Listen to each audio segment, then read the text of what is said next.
Chapter 5 A Memory of Mauke. We sighted Mauke at dawn. The cabin lamp was still burning when the boy brought my coffee. I drank it, lit a cigarette, and went on deck in a pirogue. The skipper himself was at the wheel. Half a dozen men were in the shrouds. The native passengers were sitting forward, cross-legged in little groups, munching ship biscuit and gazing ahead for the expected land. The day broke wild and gray, with clouds scuttling low over the sea in squalls of rain. Since we had left Mageena the day before, it had blown heavily from the southeast. A big sea was running, but in spite of 60 tons of copra, the schooner was reeling off the knots in racing style, running almost free, with the winds well aft of the beam, rising interminably in the back of each passing sea, and taking the following slope with a swoop and a rush.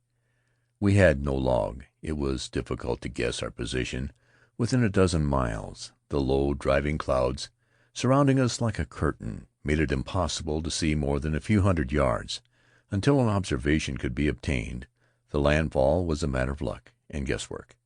Our course had been laid almost due north-northeast, to pass a little to the west of Mauke, which gave us the chance of rising Mialto or Aitu if we missed the first island. But ocean currents are uncertain things, and with a horizon limited to less than half a mile, nothing would be easier than to slip past the trio of low islands and into the stretch of lonely ocean beyond. Every trading skipper is accustomed to face such situations. One can only maintain a sharp lookout and hold on one's course until there is an opportunity to use a sextant, or until it becomes obvious that the land has been passed. A squall of rain drove down on us. For 5 minutes, while we shivered and the scuppers ran fresh water, our narrow circle of vision was blotted out. Then suddenly, with the effect of a curtain drawn aside, the clouds broke to the east, flooding the sea with light. A shout went up. Close ahead and to starboard, so near that we could see the white breakers on the reef, was Mauke, densely wooded to the water's edge, a palm top rising here and there above the thick bush of ironwoods.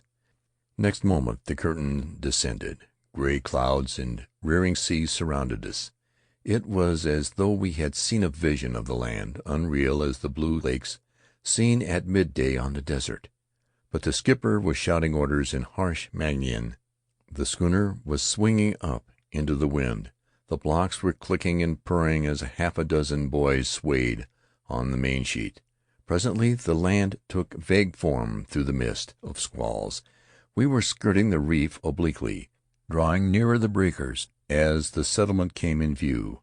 A narrow boat passage, into which an ugly surf was breaching, had been blasted through the hard coral of the reef. A path led up the sloping land beyond, between a double row of canoe houses, to the bush. A few people were gathering by the canoe houses. It was evident that we had just been sighted, and that it would be some time before a boat could be put out, if indeed the boatmen were willing to risk the surf.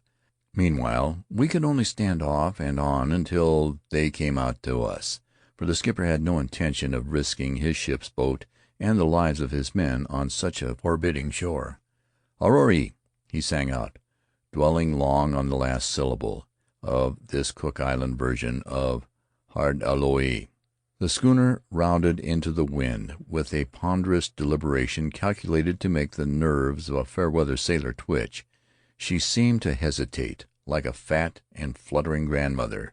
At last, after an age of bobbing and ducking into the head seas, while boom tackles were made fast and headsails backed, she made up her mind and filled away on the port tack. Riley, the American coconut planter, who was recruiting labor for the season on his island, turned to me with a wink.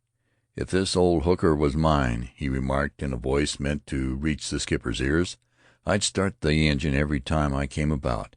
She can't sail fast enough to keep steerage way." The skipper sniffed a British sniff. They are old friends. "If this damn fine schooner was yours," he observed, without turning his head, She'd have been piling up long ago, like as not in broad daylight on an island 1,000 feet high." Riley chuckled. "Too early for an argument," he said. "Let's go below and have a drink." I have not often run across a more interesting man than Riley. Thrown together as he and I have been in circumstances which make for an unusual exchange of confidence, I have learned more of him in 2 months than one knows of many an old acquaintance at home. At 35 years of age, he is a living object lesson for those who bewail the old days of adventure and romance, and wish that their lives had been cast in other times. His blood is undiluted Irish. He has the humor, the imagination, the quick sympathy of the race, without the Irish heritage of instability. Born in South Boston, and reared with only the sketchiest of educations, he set out to make his way in the world at an age when most boys are playing marbles, and looking forward with dread to the study of algebra.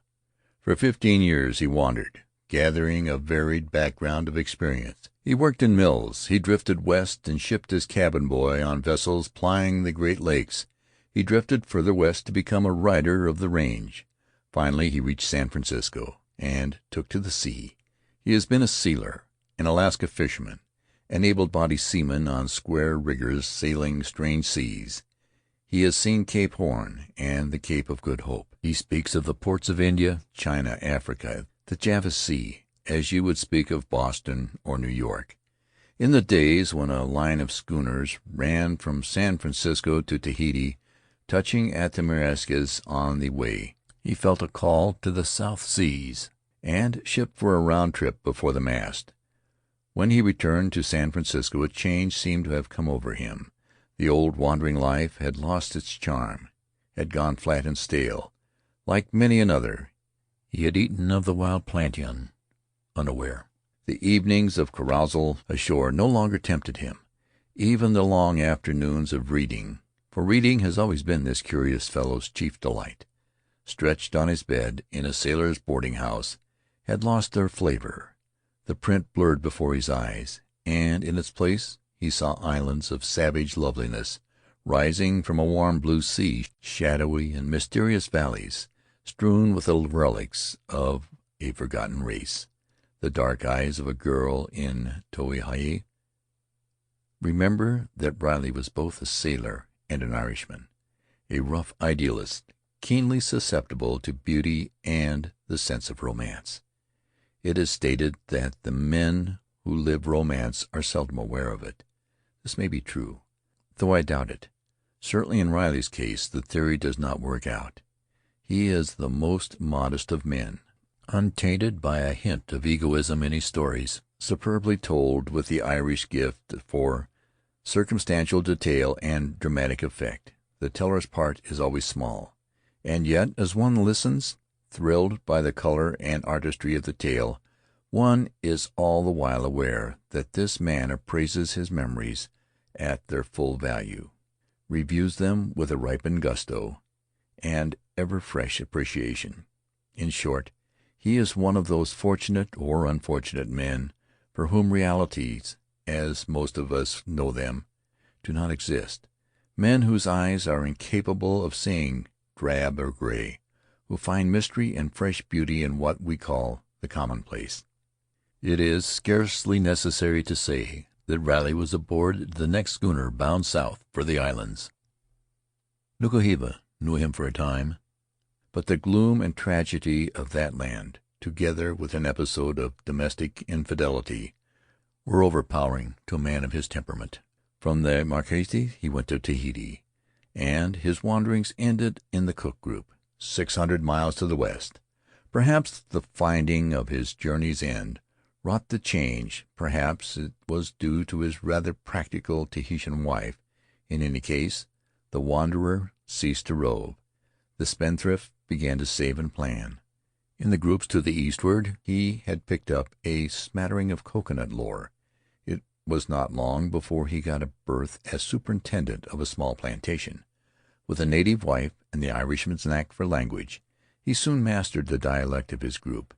He is one of a very few men who speak it with all the finer shadings. This accounts in part for his success with labor, the chief difficulty of the planter throughout Polynesia. To one interested as I am in the variations of this oceanic tongue, it is a genuine pleasure to talk with Riley. In school he learned to read and write. Beyond that he is entirely self-educated. A good half of his earnings, I should say, in the days when he followed the sea, were spent on books. A native intelligence enabled him to criticize and select. He has read enormously, and what he has read he has remembered. Each time a new subject attracted him, he hastened to the bookshops in San Francisco, or Liverpool, or Singapore, and gathered a little forecastle library of reference. Like most intelligent men in this part of the world, he has grown interested in the subject of Polynesian research. It is odd to hear him discuss, with strong accent of South Boston and the manner of a professor of etymology, some question of Maori chronology, or the variations in a causative prefix. Once he made clear to me a matter often referred to in print, but which I had never properly understood. He was speaking of the language of Tahiti.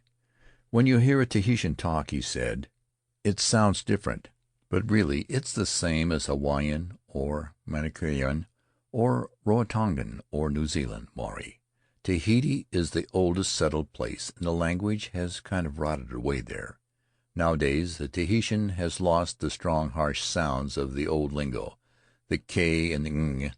In place of them there is simply a catch between two vowels.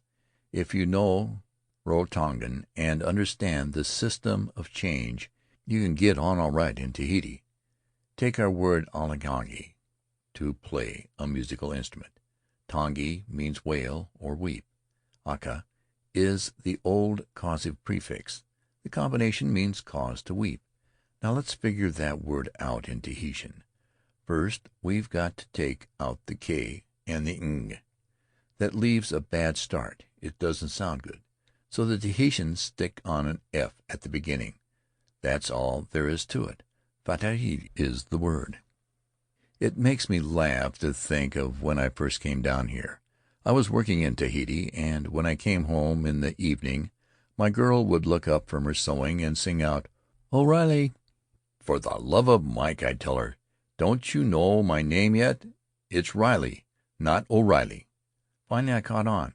I'd been fooled on the same proposition as Cook and all the rest of them. You remember they called the island Otaheite? That O is simply a special form of the verb used before personal pronouns and proper names. The old navigators, when their canoes came out to meet them, pointed to the land and asked its name. "Otaheite," said the natives. "It is Tahiti." My girl didn't mean to call me O'Reilly at all. She was simply saying, "It's Riley." A serious white man, particularly when he is able to recruit and handle native labor, is always in demand in the islands. It was not long before Riley's talents were recognized. Now he is manager and part owner of an entire atoll. I have listened with a great deal of interest to his accounts of life there. Every year at about Christmas time a schooner comes to load his copra and take his boys back to their respective islands. Not a soul is left on the atoll. Riley boards the schooner with his wife and takes passage to Papeete for a couple of months of civilization. When the time is up, he makes a tour of the Cook group to recruit 20 or 30 boys for the new season, and is landed on his island with a 9-month supply of medicine, provisions, and reading matter. He is the only white man on the atoll.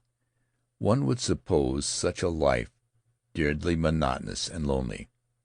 But just now he is pining to get back. It is really the pleasantest of lives, he says. Enough routine in keeping the men properly at work, superb fishing when one desires a touch of sport, plenty of time to read and think, the healthiest climate in the world, and a bit of trouble now and then to give the spice a true Irishman needs. Riley is a man of medium size, with thick brown hair and eyes of Celtic dark blue, perpetually sparkling with humor. I have never seen a stronger or more active man of his weight. In all his atoll he spends an hour every day in exercise, running, jumping, working with dumb-bells and Indian clubs. From head to foot he is burnt a deep, ruddy brown, a full shade darker than the tint of his native wife. Sometimes, he says, he works himself into such a pink of condition that he aches to pick a fight with the first comer, but I fancy he finds trouble enough to satisfy another man. Once a huge Selman fellow from the Gambier group attempted to spear him, and Riley called all of his men in from their work, appointed the foreman referee, and beat the 220-pound native, fierce and lithe and strong as a tiger, slowly and scientifically to a pulp. On another occasion a half-savage boy from a far-off island of the southern Paumotus took a grudge against the manager and bided his time with the cunning of a wild animal. The chance came one afternoon when Riley was asleep in the shade behind his house. The Paumotan stole up with a club and put him still sounder asleep with a blow on the head that laid his scalp open and nearly fractured his skull. Half a dozen kicks from the ball of a toughened foot stove in the ribs on one side of his chest. With that the native left his victim, very likely thinking him dead. Riley's wife, from whom I got the story, was asleep in the house at the time. Toward evening she went to look for her husband, and found him stretched out, bloody and unconscious, on the sand. In spite of her agitation, her kind are not much use in a crisis, she managed to get him to the house and revive him. Riley's first act was to drink half a tumbler of whiskey, his second to send for the foreman. The Paumotan boy had disappeared. Overcome by forebodings of evil, he had taken canoe and paddled off to hide himself on an uncleared islet across the lagoon. Riley gave the foreman careful instructions. Early in the morning he was to take all the boys and spend the day, if necessary, in running down the fugitive, who under no circumstances was to be injured or roughly handled. They brought the boy in at noon, deathly afraid at first, sullen and revived when he learned his punishment was no worse than to stand up to the manager before the assembled plantation hands. It must have been a grievous affair. Tituna could scarcely describe it without tears. Riley was still sick and dizzy. His ribs were taped so tightly that he could breathe with only half his lungs, and a 2-inch strip of plaster covered the wound on his head. The Paumotan was fresh and unhurt. He outweighed his antagonist by 20 pounds, and fought with confidence and bitterness. The Kanaka is certainly among the strongest men of the world, a formidable adversary in a rough-and-tumble fight. It went badly with Riley for a time. The boy nearly threw him, and a blow on his broken ribs almost made him faint.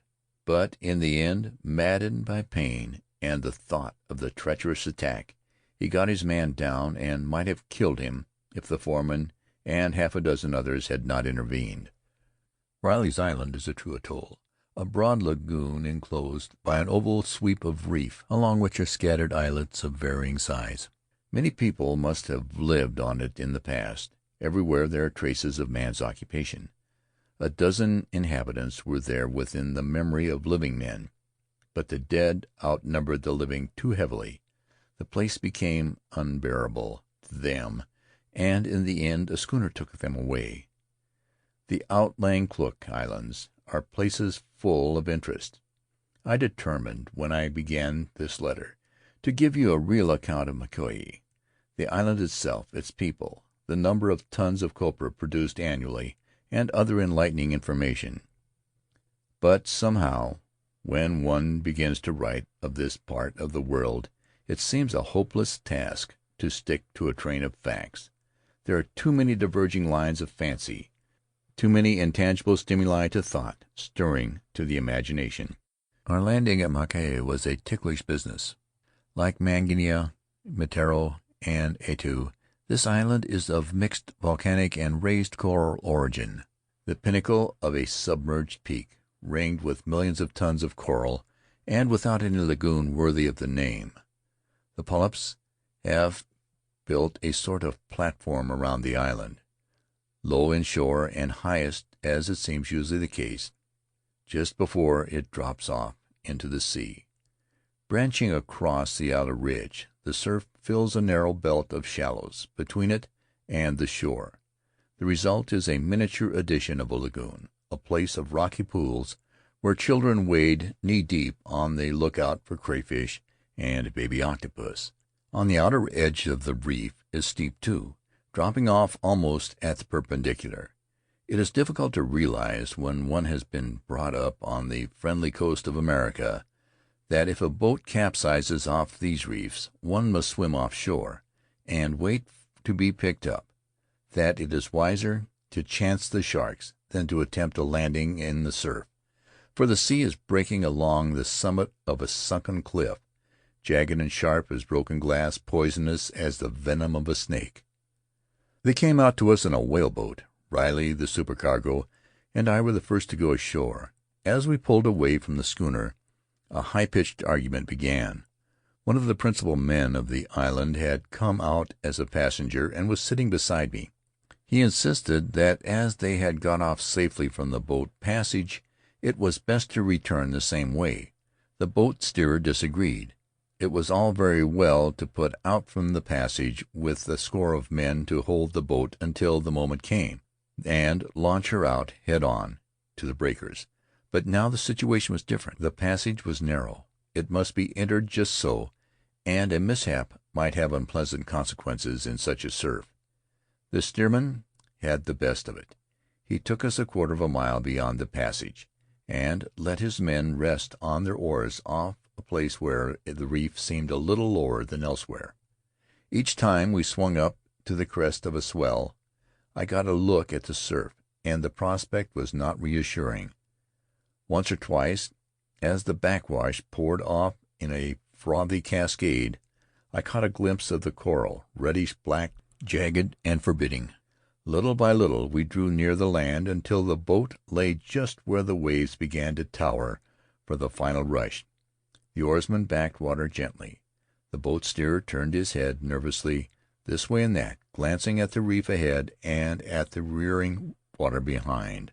I thought of a day many years before, when my father had taken me for a first experience of the chutes, and our little boat seemed to pause for an instant at the summit of the tower, before it tilted forward and flew down the steep slope to the water, infinitely far off and below. The feeling was the same, fear mingling with delight and almost painful exhilaration. All of us, saving the watchful eye in the stern, were waiting for a signal which would make the oarsman leap into activity. The passengers clenched their teeth and gripped the rail. Suddenly it came, a harsh shout. 6 oars struck the water at once. A whaleboat gathered way. A big sea rose behind us, lifted us gently on its back, and swept us toward the reef. Next moment I saw we had started a breath too late. We were going like the wind, it was true, but not tilted forward on the crest as we should have been. The wave was gradually passing beneath us. Riley glanced at me and shook his head with a humorous turn down of the mouth. It was too late to stop. The men were pulling desperately, their long oars bending at every stroke. When the sea broke, we were slipping down into the trough behind. As we passed over the edge of the reef, the wave was beginning its backward wash. There were shouts. I found myself up to my waist in a foaming rush of water, struggling with might and main to keep my footing and hold the boat from slipping off into the sea. We stopped her just on the brink. Her keel grated on the coral. Another sea was coming at us, towering high above our heads. Riley, the supercargo, and I leaped aboard in response to a sharp command. The boys held her stern to the last. As they scrambled over the sides, the sea caught us, half swamping the boat and lifting her stern high in the air. She tilted wildly as her bow crashed on the coral, but a rare piece of luck saved her from turning broadside on. Next moment we were over the reef and gliding smoothly into the shallow water beyond. As I drew a long, satisfying breath, I heard Riley chuckle. "I think I'll get a job diving for shell," he remarked. "I'll swear I haven't breathed for a good 3 minutes." When we stood on the beach, a dozen men came forward, smiling, to greet their friend Faery. With a decently pronounceable name from the native standpoint, Riley has got off easily. I never tire of wondering what these people will call a white man. They seem to prefer the surname if it can be pronounced. If not, they try the given name, and Charlie becomes Terry or Johnny Tioni. If this fails, or they take a dislike to one, the fun begins.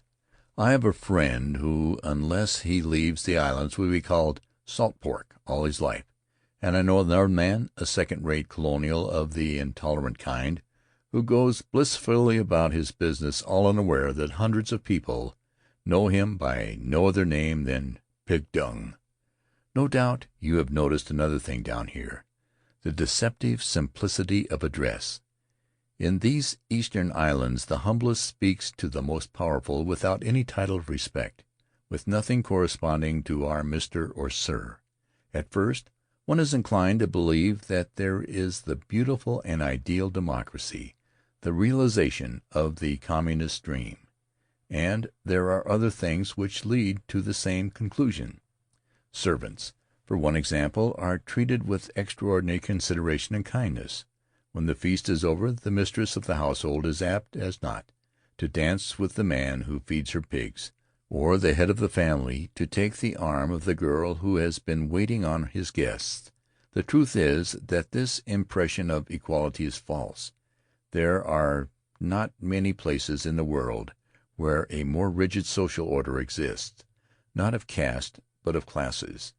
In the 1,000 or 1,500 years that they have inhabited the islands, the Polynesians have worked out a system of human relationships nearer their ultimate, perhaps, than our own idealist would have us believe.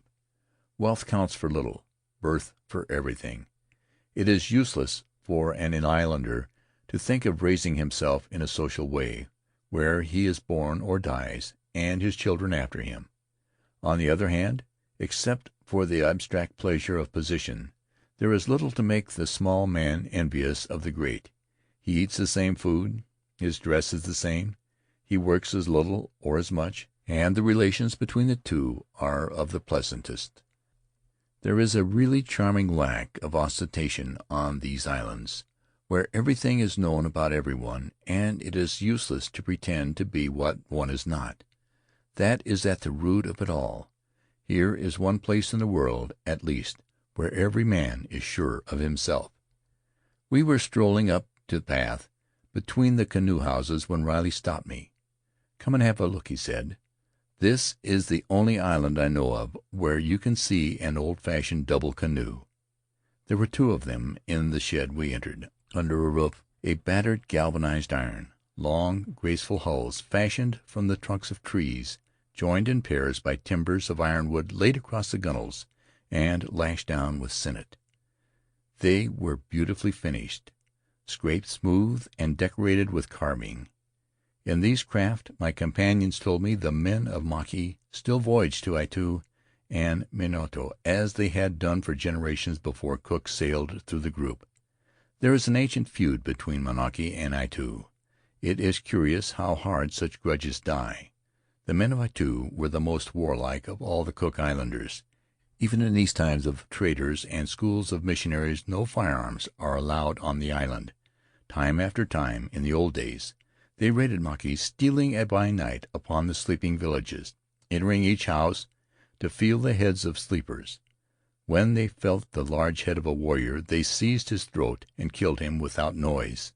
The children and women, the small heads and the heads with long hair, were taken back alive to Aitu.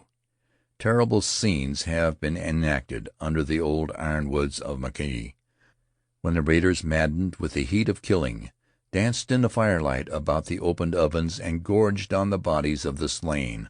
For the Cook Islanders, excepting perhaps the people of Aitutaki, were cannibals as fierce as the Maoris of New Zealand, or the tawny savages of the Marquesas. Why should Aitutaki have bred a gentler and finer people? The group is not widely scattered as islands go. There must have been fighting and intermarriages for ages past. Yet any man who has been here long can tell you at a glance from which island a native hails. Even after my few weeks, I am beginning to have an eye for the differences. The Mangaian is typically the most distinct, recognizable at once by his dark skin, his wide, ugly mouth, his uncouth and savage manner. The full-blooded Rarotongan, who will soon be a rarity, is another type, handsome in a square-cut, liony way, with less energy and far more dignity of presence. The people of Aitutaki are different still, fair as the average Tahitian, and pleasing in features and manner. I have seen girls from that island who would be called beautiful in any country. These differences are not easy to account for, it seems to me, when one considers that the islanders are all of one race, tracing their ancestry back to common sources and speaking a common tongue. The trader, a friend of Riley's, took us to his house for lunch. The day was Sunday, and a feast was already preparing, so we were spared the vocal agonies of the pig. Times must be changing. I have seen very few traders of the gin-drinking type one expects to find in the South Seas. Nowadays they seem to be rather quiet, reflective men, who like to read and play their phonographs in the evening, and drink excellent whisky with soda from a sparklet bottle. This one was no exception. I found him full of intelligence and a dreamy philosophy which kept him content in this forgotten corner of the world. He was young and English. There were cricket bats and blazers in his living room, and shelves filled with the kind of books one can read over and over again. He was pessimistic over Riley's chances of getting men. The people of Mauke were drawing lazier each year, he said, and seemed to get along with less and less of the European things for which at one time they had worked. As for copra, they no longer bothered much with it. The nuts were left to sprout under the palms. The taro patches were running down, the coffee and breadfruit dropped off the trees unpicked. The oranges, which brought a good price when a vessel came to take them off, were allowed to drop and rot. As we sat smoking after lunch, a native boy came in with a vague air of conspiracy to hold a whispered conversation with Riley. When he had gone, the American turned to our host and winked at me. "There's a beer tub going full blast out in the bush," he said. "I think I'll drop in on them and see if I can pick up a man or two. You'd better come along." Liquor is prohibited to the natives throughout the Cook Islands. Even the white man must buy it from the government in quantities regulated by the judgment of the official in charge. The manufacture of anything alcoholic is forbidden, but this latter law is administered with a certain degree of tolerance. Fortunately for everyone concerned, the art of making palm toddy has never been introduced. When the Cook Islander feels the need of mild exhilaration, he takes to the bush and brews a beverage known as orange beer. The ingredients are sugar, orange juice, and yeast. The recipe would prove popular, I fancy, in our own orange-growing states. The story goes that when the Cook Island boys went overseas to war, they found a great drought prevailing in their eastern field of action. Palestine, I think it was. But there were oranges in plenty, and these untutored islanders soon showed the Tommies a trick that brought them together like brothers. I have tasted orange beer at all stages, even the rare old vintage stuff, bottled 2 or 3 months before, and found it not at all difficult to take. There are worse varieties of tipple, though this one is apt to lead to fighting, and leaves its too enthusiastic devotee with a headache of unusual severity. We found 15 or 20 men assembled under an old utu tree. A dance ended as we drew near, and the cup was being passed.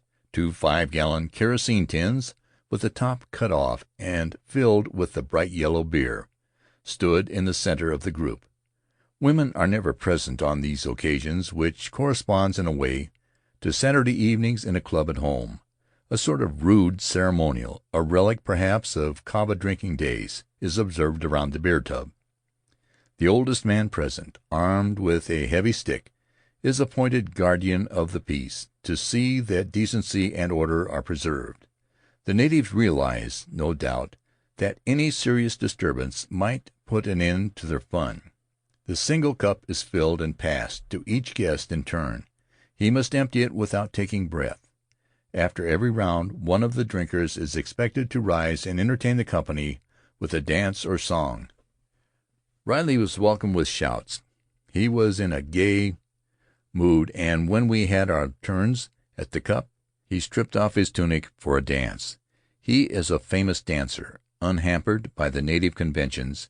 He went through the figures of Hiera, Oya, and Ura, first the man's part, then the woman's, while the men of Mauke clapped their hands rhythmically and choked with laughter. No wonder Riley gets on with the people. There is not an ounce of self-consciousness in him. He enters into a bit of fun with the good-natured abandon of a child. As for dancing, he is wonderful. Every posture was there, every twist and wiggle and flutter of the hands, what old Bligh called, with delightful righteous gusto, the wanton gestures of the Hebrea. Riley had told his friends on the beach that he was on the lookout for labor. By this time, probably the whole island knew he was on his way to the atoll and that he needed men. Before we took leave of the drinkers, 3 of them had agreed to go with my companion. The sea was calmer now, and since Riley's wife was on the schooner, we decided to go aboard for dinner. 4 more recruits were waiting by the canoe houses to sign on. It was odd to see their response to the Irishman's casual offer when half the planters of the group declare that labor is unobtainable. The whaleboat was waiting in the passage. It was evening. The wind had dropped. The sky overhead was darkening. Out to the west the sun had set behind banks of white cloud rimmed with gold. The oarsmen took their places. Friendly hands shot us out on a lull between 2 breakers. We passed the surf and pulled offshore toward where the schooner was riding an easy swell, her lights beginning to twinkle in the dusk. End of chapter 5.